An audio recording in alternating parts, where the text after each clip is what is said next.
नमस्कार दोस्तों, मैं हूं प्रवीण और आपका स्वागत है आपके अपने चैनल एविल्टो में। आज मैं आपके लिए लेकर आया हूं हाल ही में रिलीज हुई एक ऐसी तमिल हॉरर फिल्म जिसका नाम है अंथानाल। ये फिल्म अपने रिलीज से पहले ही काफी चर्चाओं में रही थी। लंबे इंतजार के बाद आखिरकार ये दर्शकों के सामने आई और अब हॉरर फिल्मों के शौकीनों के बीच तेजी से लोकप्रिय हुई है। अगर आपको सस्पेंस, हॉरर और आखिर तक दिमाग घुमा देने वाले ट्विस्ट पसंद है तो आज का ये वीडियो आपके लिए है। मैं आपको इस पूरी फिल्म की कहानी अपने अंदाज में, आसान हिंदी में और बिना कोई महत्वपूर्ण हिस्सा छोड़े समझाने वाला हूँ। तो बिना किसी देरी के चलिए शुरू करते हैं आज की कहानी। तो मूवी की स्टार्टिंग में हम एक आदमी को देखते हैं जो कि ह्यूमन सैक्रिफाइस की तैयारी कर रहा था। उसने चेयर पर एक लड़की को बांधा हुआ था। लड़की कह रही थी कि आखिर तुम कौन हो, मुझे ऐसे क्यों बांधा है। वह आदमी कहता है कि ज्यादा परेशान मत हो, 2 मिनट में काम हो जाएगा। ये कहकर पहले उसने उस लड़की का गला चीरा, फिर खून को नारियल में कलेक्ट किया और फिर सामने बैठकर कुछ चैटिंग करने लगा। तभी वो मरी हुई लड़की अचानक से बोलने लगी। वो कह रही थी कि मैंने अपनी बच्ची को मारा, तो तुम ऐसे क्या, तुमने मेरे साथ ऐसा क्यों किया। तभी इतने में उसकी मरी हुई बच्ची भी वहां पर आ जाती है। उसने हाथ में खून से भरा नारियल ले रखा था और तो और साथ में 4 काली छाया भी उसके साथ चल रही थी। और फिर अचानक से वह सब उस आदमी पर अटैक कर देते हैं। लेकिन फिर दूसरे पल हमें पता चलता है कि यह सब बस एक सपना था जो कि श्री नाम का एक आदमी देख रहा था। श्री यहाँ पर एक डायरेक्टर होता है और उसका नेक्स्ट प्रोजेक्ट ब्लैक मैजिक और ह्यूमन सैक्रिफाइस के ऊपर बेस था। इस फिल्म के लिए श्री एक नई क्रिएटिव टीम के साथ काम करने वाला था जिसमें 4 लोग होते हैं, मार्क, गौतम, सैम और मेघना। सैम और मेघना श्री के घर पर आते हैं। श्री उन्हें अपनी प्रोजेक्ट फाइल दिखाता है। फिर बातों ही बातों में वो उनके पिछले सेट पर हुए एक्सीडेंट का जिक्र करता है जिसमें कि सेट पर आग लग गई थी। सैम और मेघना इससे थोड़ी अनकंफर्टेबल हो जाती हैं, उस पर ज्यादा बात नहीं करती। बस आप यह एक्सीडेंट वाली बात याद रखना। सैम यहाँ पर बोलती है कि सर हमें डिस्कशन कब से स्टार्ट करना है, जिस पर श्री अपने प्रोड्यूसर के सामान को कॉल करके कहता है कि सर टीम तैयार है, आप ये बताइए कि ऑफिस का क्या सीन है। कि सामान कहता है कि मेरा गेस्ट हाउस खाली पड़ा है, पंचमी बंगलो, तुम लोग वहां जाकर काम कर सकते हो। जिसके बाद श्री अपनी टीम मेंबर्स सैम, मेघना, गौतम और मार्क के साथ पंचमी बंगलो के लिए निकल जाता है और साथ में इनका कुक भी होता है जिसका नाम था कंदन। यह लोग प्रोड्यूसर के बताए रास्ते को ही फॉलो कर रहे थे लेकिन बंगलो उन्हें मिल ही नहीं रहा था। गगना कहती है कि सर पंचमी बंगलो तो मैप में शो ही नहीं कर रहा। जिसके बाद श्री मार को एक नारियल वाले के सामने कार रोकने को कहता है और उससे पंचमी बंगलो का रास्ता पूछता है। नारियल वाला कुछ बोलता नहीं लेकिन इशारा करके उन्हें रास्ता दिखा देता है। जिसके बाद सब फाइनली बंगलो तक पहुंच जाते हैं। श्री सबको अंदर ले जाकर रूम दिखाता है कि जो रूम पसंद आए वो रख लो। फिर बाहर आकर जब वह सब गार्डन देखने लगते हैं तो झाड़ी में कुछ हलचल दिखाई देती है। कंदन जब देखने जाता है तो अचानक से एक लड़का झाड़ियों में से निकलकर भागने लगता है। उसके हाव भाव देखकर तो ऐसा लग रहा था जैसे वह किसी भूत से बचकर यहाँ पर छिपा हो। अगले ही पल वो वॉल कूदकर भाग जाता है। सब हैरानी से एक दूसरे की तरफ देखने लगते हैं कि यह सब क्या था। सेम पूछती है कि सर यह जगह सेफ तो है ना। श्री कहता है कि इसमें इतनी डरने वाली बात नहीं है, वो कुछ पागल होगा, जिस रास्ते से आया था उसी रास्ते से चला गया। और इसके बाद सब रिलैक्स हो जाते हैं, थोड़ी बहुत मस्ती करते हैं, सेल्फी लेते हैं और काम आम करते हैं। इसी बीच गौतम और मार को एक जगह पर मिट्टी उभरी हुई मिलती है। उसे देखकर ऐसा लग रहा था कि जैसे वहां किसी लाश को गाड़ा गया हो, लेकिन दोनों की हिम्मत नहीं होती उसे जाकर देखने की। दोनों वहां से चले जाते हैं। हम देखते हैं कि वहां कुछ पेड़ों पर क्रॉस जैसे वुडन डॉल्स भी लटके हुए थे, यानी यहाँ पर कुछ तो गड़बड़ चल रही थी। खैर रात में सब लोग स्क्रिप्ट पर डिस्कशन कर रहे होते हैं। श्री सभी को अपना प्रीमिस सुनाता है कि महायाग्नि नाम का एक कल्ट होता है जो कि ब्लैक मैजिक करते थे। उस टाइम के जो राजा महाराजा थे उन लोगों ने उस पर बैन लगा दिया था, लेकिन वह सब फिर भी छुपकर अपनी एक्टिविटीज कर रहे थे। कल्ट का एक रूल था कि इससे जुड़े लोगों को शादी वादी करना या बच्चे पैदा करने जैसा कुछ अलाउड नहीं था। यह लोग बच्चे गोद लेते थे और उन्हें अपनी विद्या सिखाते थे। कल्ट को आगे बढ़ाते हुए काल यमन नाम 3 लड़कों को गोद लिया और उनको वह सब सिखाया जो उसने अपने गुरु महाशिव गुरु से सीखा था। उन तीनों लड़कों ने सभी काली विद्या मन लगाकर सीखी, जब वह सब बड़े हुए तो काल यमन का जो दूसरा लड़का था यानी कि मजला वाला वह लोगों की प्रॉब्लम को लेकर काल यमन के पास लाया करता था। ब्लैक मैजिक का यूज करके वह उनकी प्रॉब्लम्स को सॉल्व करते थे। इस तरह धीरे धीरे वह अपने फॉलोअर्स बढ़ा रहे थे। सब कुछ सही चल रहा था, लेकिन हर कहानी की तरह इस कहानी में भी एक प्रॉब्लम थी। काल यमन के सबसे छोटे लड़के को एक लड़की से प्यार हो जाता है और वह सारे रूल्स तोड़ देता है। इस वजह से सारी इवल फोर्सेस गुस्सा हो जाती है, जो कि कर्स का रूप ले लेती हैं। इस तरह से कालेवन की पूरी फैमिली को कर्स मिल जाता है। सभी को यह प्रीमिस काफी अच्छा लगता है। शी कहता है कि अच्छा ये बताओ कि ओपनिंग सीन में क्या रखना है। समम कहती है कि सर्विस बोर्ड खेलते हुए दिखा सकते हैं।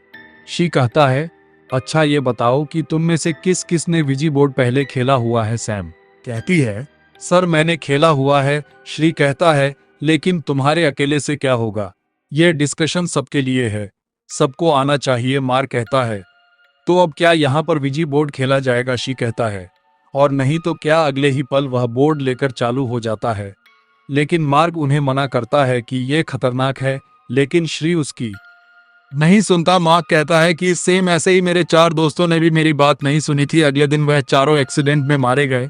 किसी को पता भी नहीं लगा कि एक्सीडेंट कैसे और कब हुआ। उसकी बात सुनकर मेघना और गौतम डर जाते हैं, लेकिन श्री उसको सीरियसली नहीं लेता। वह कहता है कि कहानी तो बढ़िया है, लेकिन तुम्हें नरेन ठीक से नहीं आता। मार कहता है भाई ये कोई कहानी नहीं है। सैम कहती है अरे कुछ नहीं होता, चलो खेलते हैं। इसके बाद सब प्लेन चेट पर हाथ रखते हैं और श्री वहां की आत्माओं से कांटेक्ट करने की कोशिश करता है कि क्या हमारे बीच कोई गुड स्पिरिट मौजूद है, जिसके तुरंत बाद ही उन्हें हाँ में रिप्लाई मिलता है। इसके बाद श्री पूछता है कि क्या आप हमसे कुछ कहना चाहते हो, जिस पर फिर से प्लेन चेट जोर से यस की तरफ मूव होता है। मेघना इन सब से डर जाती है। वो कहती है कि सर मुझे बहुत डर लग रहा है, क्या हम इसे सुबह कंटिन्यू नहीं कर सकते। मार कहता है कि नहीं अब तुम इसे खुद बंद नहीं कर सकते। सेम कहती है अरे कुछ नहीं होता खेलो यार, लेकिन मेघना और गौतम अभी भी डर रहे थे। शी कहता है जब अभी तुम इतना डर रहे हो तो आगे कैसे काम करोगे, क्योंकि मोस्ट ऑफ द शूट तो जंगल में होने वाला है। चलो ठीक है हम लोग बाद में खेलेंगे। लेकिन मार्क उसको फिर बोलता है कि ब्रो इसे ऐसे बीच में छोड़ा नहीं जाता, तुम्हें गुड बाय कहने तक ये खेलना होगा। लेकिन श्री उसकी नहीं सुनता और प्लेन चट को रम की गोटी की तरह उड़ा देता है, ये दिखाने के लिए कि ये बस उसके लिए गेम है और कुछ नहीं। फिर इसके बाद सब रात में सो रहे होते हैं। तभी गौतम बीच में उठकर पानी पीने जाता है। फिर जब वो वापस अपने रूम की तरफ जाने लगता है तो उसे एक अजीब सी आवाज सुनाई देती है। पहले तो इग्नोर कर देता है, लेकिन जब उसे फिर से आवाज सुनाई देती है तो वो डर जाता है और चिल्लाकर सबको बुला लेता है और उन्हें एक तरफ इशारा करके बताता है कि वहां से एक आवाज आ रही थी, लेकिन किसी को भी कुछ भी सुनाई नहीं देता। उन्हें लगता है कि गौतम को कोई वहम हुआ होगा। लेकिन तभी सबको मेन डोर की तरफ से एक आवाज सुनाई देती है। सब जाकर देखते हैं तो मेन डोर खुला पड़ा था। फिर जब वह बाहर निकल कर देखते हैं तो सामने विजी बोर्ड पड़ा हुआ था, यानी कि मामला सीरियस था। सब लोग इससे बहुत डर जाते हैं। श्री तुरंत भागकर बोर्ड की तरफ जाता है। वह उनसे कहता है कि शायद आत्मा हमसे कुछ कहना चाहती है। वह सेम और मेघना को भी ज्वाइन करने के लिए कहता है। फिर प्लेन चट जिस वर्ड और नंबर की तरफ मूव करता है सब उसे पेपर पर नोट करती जाती है और इस तरह से उन्हें कोड मिलता है। CD51272021 समम कोड के सेकंड पार्ट को डिकोड भी कर लेती है। वह कहती है कि 12 जुलाई 2022 शायद डेट है और ये कल की डेट है, लेकिन CMD5 का मतलब उन्हें समझ में नहीं आता। वो लोग फिर से विजी बोर्ड से पूछते हैं तो जवाब आता है कि टेबल चेक करो। मार्क जब अंदर देखने जाता है तो टेबल से उसे कैमरा मिलता है। सैम जब उसे चेक करती है तो उसे रियलाइज होता है कि 12 जुलाई 2022 एक फोल्डर का नाम है जो कि कल ही क्रिएट हुई थी और इसके अंदर कई सारी रिकॉर्डिंग्स थी, जिसमें से एक का नाम था CMD5। शी के कहने पर सैम उसे प्ले कर देती है। उस क्लिप के अंदर हम एक फैमिली को देखते हैं। किशोर नाम का बंदा सबकी वीडियो बना रहा था। इसी दौरान वह कीर्ति नाम की लड़की पर लाइन भी मार रहा था। तभी एक दूसरी लड़की उसे टोक है कि तुम पागल हो क्या, उसकी तरफ से ऐसा कुछ भी नहीं है, वो तो तुम्हें भाई की नजर से देखती है। तभी सामने से कीर्ति का भाई आ जाता है और क्लिप यहीं पर बंद हो जाती है। इसके बाद वो अगली क्लिप देखते हैं। इसमें सब खाने के टेबल पर बैठे थे और अपना इंट्रोडक्शन दे रहे थे। शुरुआत किशोर के बड़े भाई कातिर से होती है, जो कि एक बैंक मैनेजर था। फिर उसकी वाइफ मलार, जो कि हाउसवाइफ थी। काथल का फ्रेंड निरंजन और उसकी वाइफ गायत्री, निरंजन की बहन और किशोर की क्रश कीर्ति। और लास्ट में कासिर के डैड सदाशिवम कासिर का कहना था कि उसके डैड काफी बढ़िया सिंगर हैं। सब उन्हें कैमरे के सामने गाने के लिए रिक्वेस्ट करते हैं और वह मान भी जाते हैं। लेकिन तभी निरंजन बीच में कहता है कि 1 मिनट, मैंने कुछ अजीब सी आवाज सुनी है। वह कीर्ति के साथ देखने जाता है। वह आवाज ऊपर टेरेस से आई थी। दोनों भागकर टेरेस पर देखने जाते हैं। पहले तो उन्हें कोई भी दिखाई नहीं देता, लेकिन दूसरे पल उनके पीछे एक आदमी खड़ा था। वह कह रहा था कि मुझे बचा लो, वह यहाँ आसपास ही है, हमें यहाँ से निकलना होगा। ये बोलकर वह बेहोश हो जाता है। निरंजन किशोर से कहता है कि 2 मिनट कैमरा छोड़ दो यार और इसे उठवा दो भाई। किशोर कैमरे को वहीं रख देता है और वह सब उस आदमी को लेकर नीचे चले जाते हैं। तभी कैमरे में एक दूसरे आदमी का पैर दिखाई देता है जो कि कैमरे में लात भी मारता है। फिर कुछ टाइम के बाद किशोर कैमरा वापस लेकर नीचे चल जाता है। वह आदमी सबसे कहता है कि तुम लोग मेरे बच्चे जैसे हो, जितनी जल्दी हो सके यहाँ से निकल जाओ, वो आ रहा है, हम सबको मार देगा। फिर वो उन्हें एक तरफ इशारा करके बताता है कि देखो वो आ गया। सब लोग वहां पर किसी की परछाई को देख पाते हैं। उन्हें उस बूढ़े की बात पर यकीन हो जाता है और सब डर कर वहां से भागने लगते हैं और यह क्लिप यहीं पर खत्म हो जाती है। सैम कहती है, सर ये सब क्या था? यहाँ पर तो कुछ गड़बड़ है, हमें तुरंत यहाँ से निकल जाना चाहिए। शिव कहता है, रुको यार, अभी अगली क्लिप प्ले करो। इस वाली क्लिप में सब मेन डोर से बाहर आ जाते हैं। कातिर सबसे कहता है कि तुम लोग कार निकालो, मैं जाकर गेट खोलता हूँ। लेकिन जब वह कार लेने जाते हैं तो उन्हें पता चलता है कि टायर तो पंक्चर हो रखे थे। सब घबराकर गेट की तरफ भागने लगते हैं, लेकिन गेट बंद हो चुका था और वो खुल भी नहीं रहा था। तभी सबको कातिर का ध्यान आता है कि वह कहाँ गया। वह आसपास कहीं भी दिखाई नहीं दे रहा था। सब बहुत परेशान हो जाते हैं और उसे इधर उधर ढूंढने लगते हैं। फाइनली कातिर मिल जाता है, लेकिन वह कुछ बोल ही नहीं रहा था। ऐसा लग रहा था कि वह मर चुका है और ये क्लिप यहीं पर बंद हो जाती है। सैम कहती, सर यहाँ पर किसी का खून हुआ है, हमारे पास एविडेंस भी है, हमें पुलिस के पास जाना चाहिए। श्री कहता है कि तुम ये अभी कैसे कह सकते हो कि वह सच में मर गया है? अभी कुछ भी कंफर्म नहीं है। कहीं ऐसा ना हो कि बाद में एक फन फुटेज शॉर्ट फिल्म निकले। इसीलिए वह उनसे अगली क्लिप देखने के लिए कहता है और इस बार क्लिप के अंदर स्केट के गेटअप में एक किलर दिखाई देता है। उसने हाथ में एक एक्स ले रखा था और वह काफी क्रीपी लग रहा था। इसी ने कात पर अटैक किया था। सब लोग तुरंत घर की तरफ भागते हैं और दरवाजा बंद कर लेते हैं। सब लोग बस डर के मारे चीख और चिल्ला रहे थे। इतने में किशोर कैमरा दूसरी तरफ करके जूम मारता है तो वहां पर कासिर दिखाई देता है। वो अपनी जान बचाने के लिए स्ट्रगल कर रहा था और तभी किलर उसे ढूंढ लेता है। इतने में अंदर लाइट भी चली जाती है और उन्हें एक फीमेल घोस्ट की आवाज सुनाई देती है। वो कह रही थी कि तुम लोग आ गए। फिर अचानक से लाइट ऑन हो जाती है। सामने कातिर की बेटी तारा खड़ी थी जो कि कुछ गड़बड़ लग रही थी, लेकिन फिर इससे भारी गड़बड़ इनके साथ हो जाती है क्योंकि सामने से गौतम चल के आ रहा था जो कि थोड़ी देर पहले मेघना के पीछे खड़ा था। ऊपर से वो बोल रहा था कि यह क्या तुम लोग अकेले ही डिस्कशन कर रहे हो, मुझे जगाया क्यों नहीं? मेघना कहती है कि आखिर ये सब क्या हो रहा है, अभी तो तुम मेरे पीछे खड़े थे, फिर तुम सामने से कैसे आए? गौतम कहता है कि क्या बात कर रही हो यार, मैं तो ऊपर सो रहा था, आंख खुली तो पता चला कि सब लोग गायब हैं तो नीचे देखने आ गया। यानी पहले वाला गौतम एक छलावा था और तभी सबको यहाँ पर उसी फीमेल घोस्ट की आवाज सुनाई देती है जो कि क्लिप में सुनाई दी थी। वो कह रही थी कि आखिर तुम आ ही गए, मैं ही को ढूंढ रही थी, तुम मुझे छोड़कर कहाँ चले गए थे? तभी सामने से वही किलर चलकर आता है जिससे सबकी हालत खराब हो जाती है। श्री लड़कियों को लेकर कार की तरफ भागता है। मार कहता है कि तुम लोग वहां कहां जा रहे हो, कीज तो घर के अंदर है। फिर वो सब घर की तरफ भागते हैं लेकिन दरवाजा अंदर से बंद हो जाता है। अब असली वाला गौतम तो अभी आया था तो उसे पता ही नहीं था कि यहाँ पर क्या चल रहा है। वो बिल्कुल कंफ्यूज था। और तो और उनके कुकंदन का भी कुछ ऐसा ही सीन था। उसने इतनी ड्रिंक कर रखी थी कि उसे कुछ समझ नहीं आ रहा था और समझाने का टाइम इनके पास था नहीं। जैसे तैसे वह दोनों को कन्विंस करके गेट की तरफ भगाते हैं लेकिन गेट नहीं खुलता, वो लॉक हो चुका था। यानी क्लिप वाले इवेंट्स रिपीट हो रहे थे। सैम कहती, सर मुझे बहुत डर लग रहा है, हम यहाँ से बाहर कैसे निकलेंगे? श्री कहता कि एक तरीका है, वॉल से कूदकर हम यहाँ से निकल सकते हैं जैसे वो लटका गया था। फिर अगले ही पल सब वॉल की तरफ भागते हैं लेकिन वहां पहुंचकर सब नोटिस करते हैं कि कंदन तो पीछे छूट गया था। मार कहता, अरे छोड़ो यार उसे, यहाँ से जल्दी निकलो नहीं तो सब मारे जाएंगे, और तुरंत बॉल के दूसरी तरफ कूद जाता है। श्रीप कहता है कि पहले यहाँ से निकलकर पुलिस के पास जाते हैं, पुलिस कंदन को बचा लेगी, फिर वह सभी उसके साथ वॉल की दूसरी तरफ चले जाते हैं। लेकिन कुछ दर आगे जाने के बाद वह क्या देखते हैं कि वह फिर से उसी घर के सामने आ गए थे। सब लोग बिल्कुल कंफ्यूज हो जाते हैं कि आखिर ये सब क्या चल रहा है। श्री सबको फिर से वॉल की तरफ ले जाता है और उनसे कहता है कि तुम लोग यहीं रुको, पहले मैं जाकर देखता हूँ। लेकिन इस बार जब श्री वॉल के दूसरी तरफ जाता है तो वहां से वो एक डार्क प्लेस पर पहुंच जाता है और उसे फिर से उसी फीमेल घोस्ट की आवाज सुनाती है।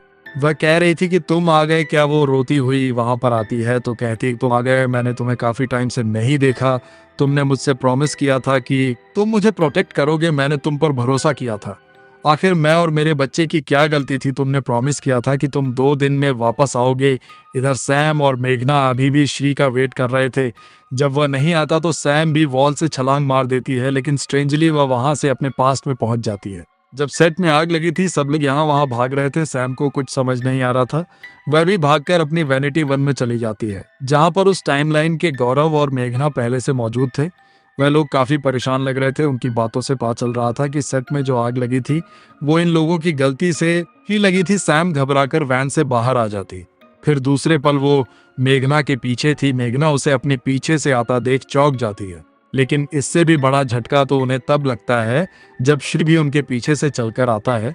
बची कुछ ही कसर वह किलर सामने जाकर पूरा कर देता है। चारों उसे देखते ही भागने लगते हैं, लेकिन गौतम वहीं पर खड़ा रहता है क्योंकि उसने थोड़ी ना वह क्लिप देखी थी। वो तो छलवा था, उसे कुछ भी पता नहीं था। वो किलर से ही पूछने लगता है कि ब्रो क्या तुम्हें पता है यहाँ पर क्या चल रहा है? मेरे तो कुछ समझ में नहीं आ रहा और तुमने मास्क लगा रखा है, हटाओ यार इसको पीछे से। वो सब चिल्लाते रहे कि भाग ले, लेकिन नहीं सुना। इतने में किलर ने उसका पेट चीर दिया। तब जाकर इसे समझ में आया कि ये लोग भागने के लिए क्यों कह रहे थे। खैर गौतम को बचाने के लिए श्री किलर का ध्यान अपनी तरफ करके भाग जाता है, जिसका फायदा उठाकर ये तीनों भी गौतम को लेकर दूसरी तरफ भाग जाते हैं और किलर उन्हें ढूंढने लगता है। वो ऑलमोस्ट उनके पास आ जाता है, लेकिन तभी दूसरी तरफ से श्री सबको आवाज लगाने लगता है, जिसे किलर फिर से डिस्ट्रैक्ट होकर दूसरी तरफ चला जाता है। इसी बीच हम उसी लड़के को देखते हैं जो स्टार्टिंग में बॉल से कूदकर भागा था, यानी वह भी यहाँ से बाहर नहीं निकल पाया था। वह अभी भी यहीं पर भटक रहा था। इधर सबको सीटी की आवाज सुनाई देती है, जिससे सब समझ जाते हैं कि यह कोई वॉचमैन होगा। सैम और मेघना गेट के पास जाकर उससे मदद मांगते हैं। वॉचमैन गेट खोलकर अंदर आने के बजाय वॉल से कूदकर वहां पर आता है और मेघना उसे कहते हैं कि हम लोग यहाँ फंस गए हैं, प्लीज हमारी मदद करिए। लेकिन उसे इनकी बात समझ में नहीं आ रही थी क्योंकि वह नॉर्थ इंडियन था। ये दो तमिल बोल रही थी और वो हिंदी बोल रहा था। क्या क्या हुआ? तभी इतने में पीछे से किलर आ जाता है। ये देखकर दोनों वहां से भाग जाते हैं और ये वॉचमैन मारा जाता है। इसके बाद वह उसकी लाश को कंधे पर लाद कर ठिकाने लगाने ले जाता है। इधर छुपकर ये सब इसे देख रहे थे। तभी पीछे से आकर कोई इहे चौंका देता है और ये कोई और नहीं कंदन होता है। वो सबके लिए चाय लेकर आया था। श्री कहता है कि गेट तो लॉक हो गया था तो तुमने अंदर जाकर चाय कैसे बनाई? कंदन बताता है कि लेकिन घर तो खुला है। इसके बाद सब भागकर घर के अंदर आ जाते हैं, लेकिन फिर उन्हें रियलाइज होता है कि मार्क और गौतम बाहर ही छूट गए थे। वो लोग जब उनके लिए दरवाजा खोलते हैं तो सामने किलर खड़ा था, जिससे डरकर वो दरवाजा फिर से बंद कर देते हैं। तभी पीछे झूले पर उन्हें कैमरा पड़ा मिलता है। उसमें वो क्लिप पहले से प्ले हो रखी थी जहां से उन लोगों ने छोड़ा था जब तारा अजीब बिहेव कर रही थी। जब वो लोग उसे देखने जाते हैं तो अगले ही पल वो बेहोश हो जाती है। फिर सामने से वही लड़का चलकर आता है, यानी यहाँ वह काफी टाइम से ट्रैप है। और तभी यहाँ पर रिवील होता है कि वो जो बूढ़ा आदमी था वह तो किलर के साथ ही हुआ था। उन दोनों ने मिलकर ऑलमोस्ट कातिल को मार ही दिया था। वो किलर उन सब पर भी अटैक करने आता है और यह क्लिप यहीं पर खत्म हो जाती है।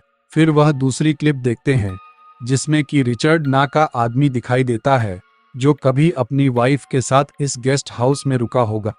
वो किलर उस पर भी अटैक कर देता है। तभी इतने में कोई डोर को नॉक करता है। डोर खोला तो पता चला कि यह तो कोई पुलिस वाला था। उसका नाम दुरई होता है। वह कह रहा था कि यहाँ पर पार्टी वार्टी चल रही है, क्या 2 स्ट्रीट दूर से तुम लोग का शोर सुनाई दे रहा है?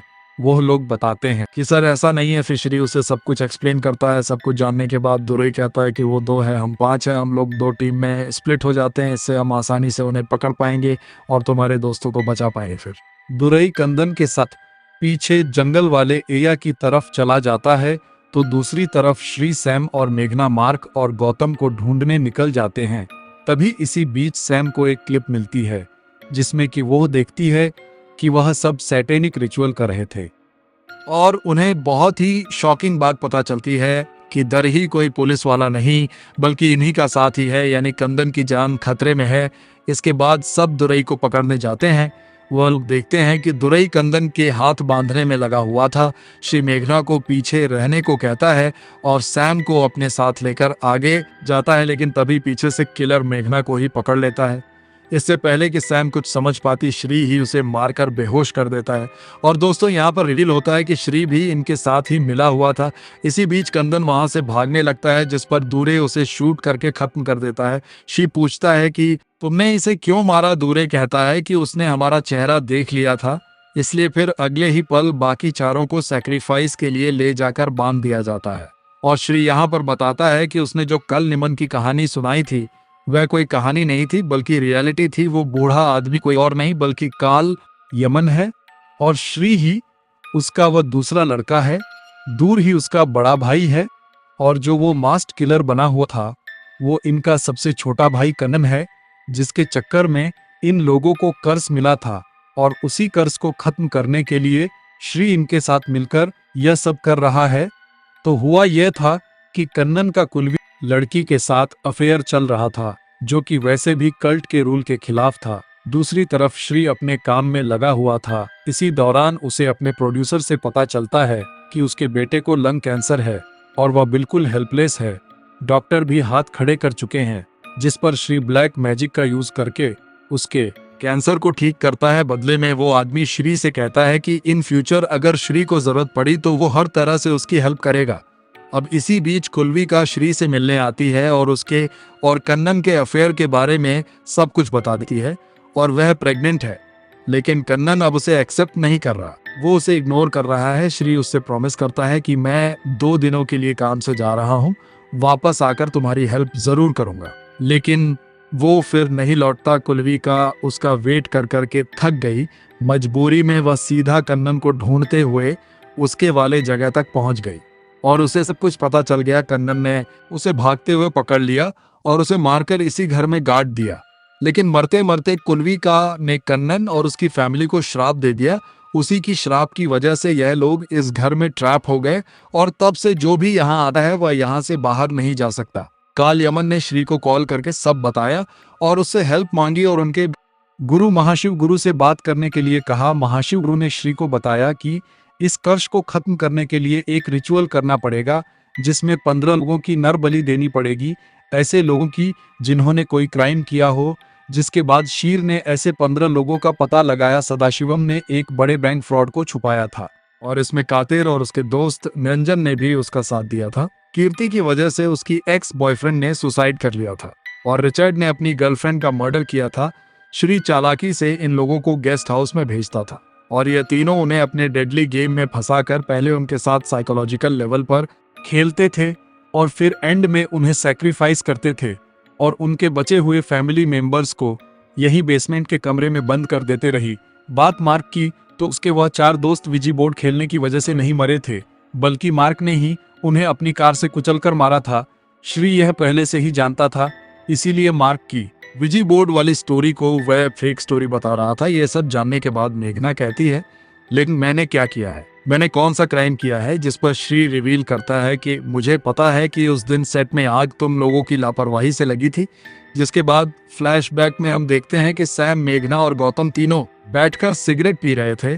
तभी उन्हें डायरेक्टर का कॉल आता है और जाते जाते वो जली हुई सिगरेट वहीं फेंक देते हैं, जिसकी वजह से वहां पर आग लग गई थी, जिसमें 20 लोगों की जान चली गई थी। श्री कहता है कि मुझे तो ये भी पता है कि तुम लोगों ने सच्चाई छुपाने के लिए क्या क्या गेम खेला है और इसमें एक बेकसूर लाइटमैन को फंसा दिया, जिस वजह से उसे 14 साल की जेल भी हो गई। यह सब बताने के बाद वह लोग मेघना, सैम, गौतम और मार्क को भी सैक्रिफाइस कर देते हैं। लेकिन इन सब के बाद श्री कन्नन पर भी अटैक कर देता है। जब काल यमन उसे रोकता है कि बेटा यह क्या कर रहे हो, अपने भाई को क्यों मार रहे हो, तो श्री उन्हें बताता है कि क्योंकि महाशिव गुरु ने बताया था कि उन 15 सैक्रिफाइस के बाद कन्नन को भी सैक्रिफाइस करना है, तभी जाकर यह कर्ज खत्म होगा। ना चाहते हुए भी उन्हें कन्नन को सैक्रिफाइस करना पड़ता है। फिर श्री उसके बाल को काटकर ऐश के साथ बॉक्स में बंद कर देता है और प्रोटेक्शन के लिए बॉक्स के ऊपर एक डॉल बांध देता है। जैसा कि उसके गुरु ने बताया था, रिचुअल कंप्लीट होते ही गेट अपने आप खुल जाता है, यानी कि कर्ज खत्म हो गया था। फिर श्री जाकर पकड़े हुए लोगों को भी रिलीज कर देता है और एंड में कन्नन की बॉडी के साथ पूरे बेसमेंट और गुफा में आग लगा देता है ताकि रिचुअल का कोई सबूत ही ना मिले। फिर इन सब के बाद शाह आराम से बैठकर न्यूज देख रहा था और यहाँ पर एक और बात रिवील होती है कि वो आदमी जिसका लंग कैंसर श्री ने ठीक किया था, वह कोई नॉर्मल आदमी नहीं था, बल्कि वह सीबीसीआईडी का एक स्पेशल ऑफिसर था। वह मीडिया के सामने कुछ अलग ही कहानी सुनाता है कि यह सब जो हो रहा था वो एक साइको सीरियल किलर का काम था। 2 महीने से वह लोगों को किडनैप कर रहा था, जिनमें से 15 को मार चुका। इसी दौरान डायरेक्टर श्री और उनकी टीम के साथ भी उसने यही सब किया, लेकिन श्री को मारने के चक्कर में उल्टा वही जलकर मारा गया। श्री ने बचे हुए किडनैप लोगों को छुड़ाया और इन सब के बारे में पुलिस को इन्फॉर्म किया। किलर का फेस जल चुका है तो उसकी आइडेंटिटी का अभी पता नहीं रहा, लेकिन इन्वेस्टिगेशन चल रही है, जल्दी ही हम लोग पता करेंगे। तो इस तरह से 15 लोगों को और अपने भाई को मारने के बाद भी श्री सबकी नज़रों में हीरो बन गया। ये सब सोचकर वह काफ़ी खुश भी हो रहा था, लेकिन उसकी ये खुशी ज़्यादा देर तक नहीं रही। अचानक से उसे एक अजीब सी आवाज़ सुनाई देती है जो कि ऊपर से आ रही थी। श्री जब ऊपर जाकर देखता है तो उसके होश उठ जाते हैं। रिचुअल वाली डॉल टूटी पड़ी थी और वह बॉक्स खुला पड़ा था और यह कुलवी का और उनकी आत्मा का यह काम था जिन्हें इसने मारा था। इसके गुरु ने बताया था कि किसी भी हालत में यह बॉक्स खुलना नहीं चाहिए, नहीं तो कर्ज दोबारा एक्टिव हो जाएगा। श्री तुरंत अपने गुरु को कॉल करता है, लेकिन उसका फोन बंद आ रहा था। फिर जब वह घर से बाहर निकलने की कोशिश करता है तो वहां से वह उसी डार्क प्लेस पर पहुंच जाता है जहां पर कुलविका उसे हंट करती है। तो श्री अब इसी घर में ट्रैप रहेगा, इन आत्माओं के बीच। यही उसके कर्मों की सजा है। फिल्म के ए में एक लाइन भी आती है कि एक औरत जिसके साथ बहुत बुरा क्या हो, उसके श्राप से बड़ा कोई नर्क नहीं। और इसी के साथ ये फिल्म यहीं पर द एंड हो जाती है। तो स्टार्टिंग में फिल्म बिल्कुल एक एवरेज हॉरर मूवी की तरह लगती है, लेकिन जब ये मोड़ लेना शुरू करती है तो रुकने का नाम ही नहीं लेती। इतना घुमा दी है कि दिमाग ही घूम जाता है। स्टार्टिंग विजी बोर्ड से हुई थी, उस प्लेन चट को कोई भूत नहीं बल्कि श्री ही हिला रहा था। उसके जरिए पहले सबको वीडियो का रेफरेंस दिया, फिर वीडियो दिखाकर सबको डरा दिया। पीछे से ब्लैक मैजिक का यूज करके इन्होंने गौतम का छलावा बनाया और सबको कंफ्यूज किया। बची कुछ जो कसर थी वह कुलविका के श्राप ने पूरी कर दी। सब इतने कंफ्यूज हो गए कि आखिर तक कुछ समझ नहीं पाए, इवन व्यूवर्स भी, क्योंकि बीच बीच में कुलविंदर कॉल यमन ने ही किया था और वह नारियल वाला भी श्री के साथ ही मिला हुआ था जिसने इन्हें बंगलों का रास्ता दिखाया था। तो दोस्तों यही थी अनथानल मूवी की पूरी एक्सप्रेशन। उम्मीद है आपको आज का ये वीडियो पसंद आया होगा। अगर वीडियो अच्छा लगा हो तो इसे लाइक जरूर करें, अपने दोस्तों के साथ शेयर करें और ऐसे ही शानदार हॉरर, थ्रिलर और मिस्ट्री मूवी एक्सप्लेनेशंस के लिए हमारे चैनल एविल्टो को सब्सक्राइब करना बिल्कुल मत भूलिए। साथ ही बेल आइकन भी दबा दीजिए ताकि आने वाली हर नई वीडियो का नोटिफिकेशन आपको सबसे पहले मिले। मैं हूं प्रवीण, मिलते हैं अगली एक और शानदार और रहस्यमयी मूवी एक्सप्लेनेशन के साथ। Take care and keep watching.